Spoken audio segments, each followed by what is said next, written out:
What's up guys, welcome back to the channel. It's Mike's from Mike's Build.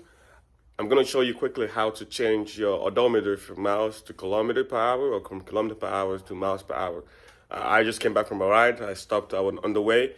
There was a train, I was messing around with my dash and I couldn't figure it out for the longest time. So if you have this situation or whatever, you just want to change it just because, I'm going to show you exactly how to do it. So let's get into it.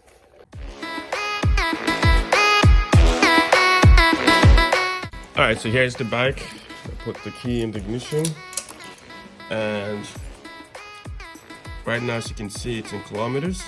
And to change it to miles per hour, you need to hold down this button over here, make sure it's in auto for odometer, and press this button once, twice.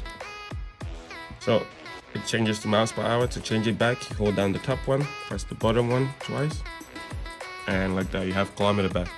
Hope you find this helpful. If you do, make sure you like, subscribe, comment, and have a good one.